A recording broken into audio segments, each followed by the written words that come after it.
Hello, everyone. Welcome to Developing Palates. I'm Aaron Loomis coming to you from the Drew Estate Studio. With me today is Jiunn, Seth Geis, and from the Villager Cigar Studios, John McTavish. How you guys doing? Splendid. Good, man. You know, the sun's shining. It's warm, at least for the next few days. It is a good time of the year. It's a good time of the year to light up a cigar.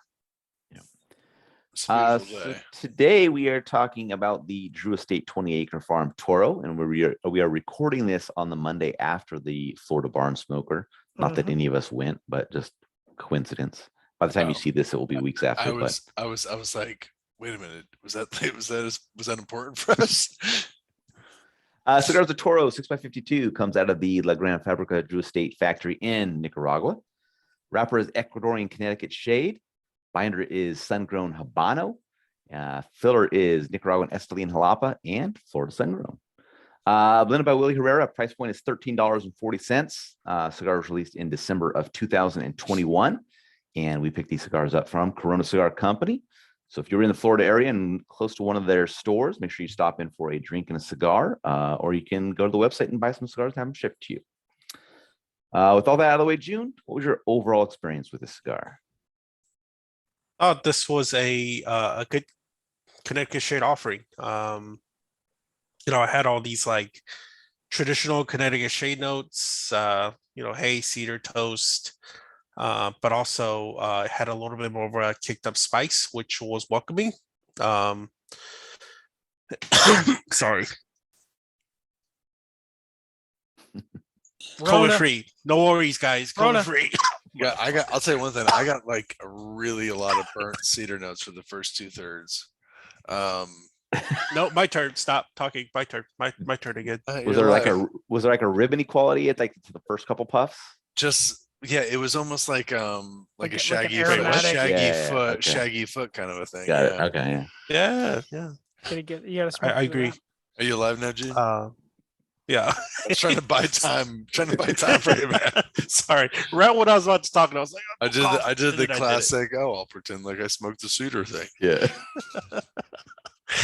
I thought it was a good offering. It didn't have any of that that kind of that bitterness that comes from some of these like Ecuador Connecticut shades. So to that extent, I thought it was very well blended by Willie. These are good. But I'll talk about this a little bit. But the cigar itself, I enjoy, and I I'll smoke it again. All right, Seth, what were your thoughts? First of all, we picked the wrong size for this. Of course. I'm going to be like Coop. Why? Because Coop told you something to smoke. Some others told Coop is right. You need to smoke a different Vitola the cigar. Is there? I didn't think there was the Gordo? Is that the right size? The Gordo is the size smoke. Really?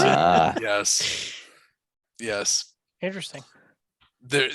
I'll tell you one thing. There's a vast difference between the Robusto Toro and the Gordo. It's crazy. We're talking about the Toro though. So hay, cedar, some white pepper qualities. There's some cream. It really has just this light Connecticut approachable quality to the cigar, with some medium strength and body qualities. At least I thought so. John disagrees. Second, third has some popcorn kernels, cedar, hay, white pepper, tobacco, creamy. And that kind of continues into the final third, smoking that medium strength of body. Amazing burn and draw. The construction was just fantastic on the cigar from beginning to end. It was great. All right, John, what were your thoughts? Yeah, I definitely think this is on the overside of medium. Maybe not as high as medium plus, but certainly approaching that. So, if you're going into this expecting kind of a lightweight, very subdued Connecticut, of course you're not going to get that from Drew Estate. Right off the hopper, I got baking spices, dry wood, hay, creamy chocolate, and sort of a nice lingering pepper on the poster, not that like sharp, overwhelming pepper, just like a little bit of pepper to keep you engaged. And then there was some citrus, which it's kind of the hallmark of FSG. I was like, I wonder if I'm going to get citrus on this. And someone's going to say, bullshit, you don't taste citrus. It's just because of the Florida. You don't know what you're tasting. Listen, I've smoked a lot of Florida Sun-Grown. I blended my own cigar with Florida Sun-Grown. I taste citrus. I taste citrus every time. It's the hallmark. And then you kind of get that sort of musty funk. I have like 400 I core have like coolers. 500 cigars and they're you tend to get that kind of musty funk. Like I don't know how to describe it. It's like a funky quality. It's not a mushroom funk. It's a different kind of funk. Which again, you either like it or you hate it. I like it. And then I think it's the oranges that have fallen into the ground. yeah, they're kind of rotted into the ground. And then tilled into the soil. Tilled into the soil. Jeff Yeah, and I talked about this. You got to go to the barn smoker and check it out for yourself. We weren't invited. Just kidding. We were invited, but flights are expensive, man. I got a job. That's right. So, like overall, it was a definitely upmarket Connecticut in the first third. Second third, more of that dry moss, cedar creaminess. So, it's interesting because you're getting different flavor combinations. And then I would say the last third was more dry wood and mossy funk. So less complexity, not quite as good for me. I smoked 2 cigars. Curiously, both cigars went out almost at the exact same point, and I was waiting for it on the second cigar. So I was like, we're like waiting for it, and then it got past that point, and then immediately went out. And I was like, okay, well, that's not a me problem, bro. So that was the only issue with the 2 cigars that I smoked, and then the first cigar had a bit of a resistant draw, and the second cigar was perfect. So, whatever.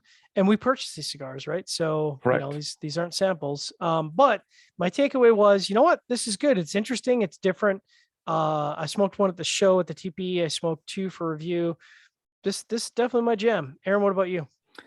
Yeah, for me, the cigar started with toasted cedar and baking spice. Some mustiness joined in fairly quickly, and then later the baking spice transitioned to black pepper. Second, third saw some dry earth join in, along with a light honey sweetness. And then the final third saw the sweetness kind of depart. I had perfect construction on the sample I smoked, so that was great to see. But I thought the cigar was a fairly average profile throughout. Had a basic flavor profile. The big drawback to me was the dryness, and the dryness was there from the beginning, and that just is a big turnoff for me. So for me to want to come back to it, got to get that dryness out of there. I will smoke some other Vitolas to get a feel for it. But just that dryness, I can't do it. Like it's not fun at that point, but it's not off-putting. It's just like, it just kind of takes away from like the overall enjoyment of a cigar. So a bit of a bummer. All right, let's get into the scores. I'm going to start out the top with Jiunn at 6.57. John gave it a 6.47. Seth gave it a 6.10, and I gave it 5.75. So Jiunn had that 6.57 matchup for you. Yeah, matches up well. It's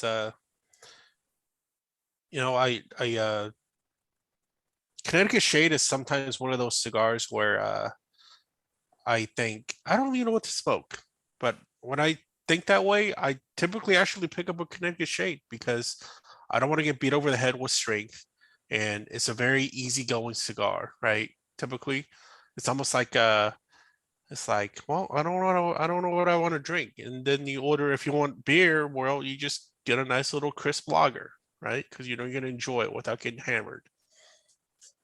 Thank you. All right, That's it. John, 6.47. I was honestly surprised that it wasn't the high score, but it's good to see I'm in line with Jiunn. Obviously with the single burn issue, I think if you take that away, this probably scores up in the 665, 675 range. But I would say my takeaway is that score lines up well. And if you like FSG, I think you really like the Connecticut FSG combination. I think it's a good combo. Seth? All right, so 6.1.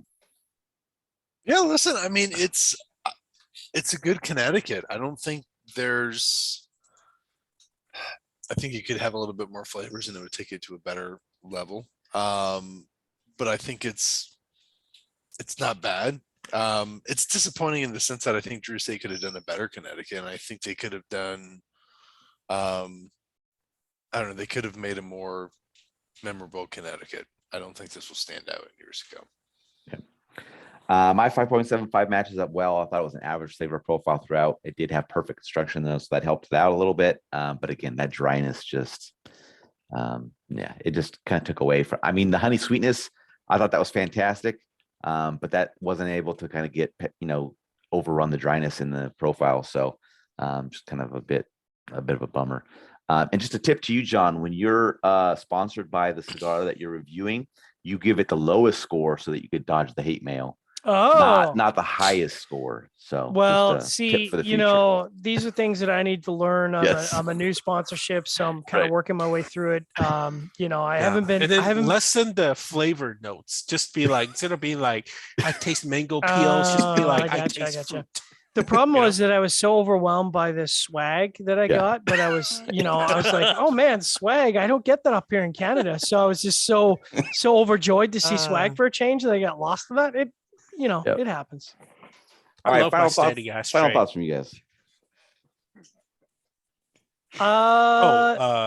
What do you think about, like, I mean, this is the same problem with every brand eventually, is there's so many SKUs that Drew Estate has at this point that uses the same, you know, overall same wrappers. There's only so many finite wrappers out there, right? Yep.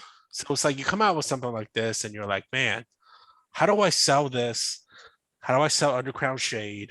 Within the How do I existing portfolio. sell this? Like, how do you not eat away from your SKUs in your portfolio? You know? Well, all their Connecticut's are really different. I'll give them that. Yeah, But, I this mean- doesn't smoke anything like the Underground True. Connecticut. No, it True. doesn't smoke anything like an Underground Connecticut. Yeah. Um, That's actually says a lot for how many freaking SKUs they got. Jeez. Or an acid blondie for that matter. I really like the branding for this cigar. I think it's like kind of pretty cool, pretty classic kind of style, but Definitely it's upmarket, it's yeah. a weird fit for in the rest of the Drew Estates Like, portfolio, right? Yeah, because Kinda Drew Estate's usually like this loud, Yeah. you know, A little bold, more edgy, kind of whatever. thing. Yeah. Yeah, edgy. Yeah. But I do It's like the interesting. brand. I do like the branding for this cigar. So I'm do too. hoping that I'd like, you know, I try another Vitola and I like it more. So we'll see. Seth says they smoke very differently, so I'm interested in trying them out. So see how it goes. yeah, man. Yeah, that'd be interesting. And you know, it'd be cool to make it to a barn smoke one of these days. Someday. Someday. Yeah. All right. You got something to add, Jiunn, or just yeah? No, just yes. I like to go. Please. All right, wherever Come you're with catching me. this video, be sure to like and subscribe. Check out the full written review on the website. Follow us on social media channels and catch our podcast on your favorite podcast catcher, player, whatever. Thanks for tuning in. We'll catch you on the next one. 20 Acre Farm.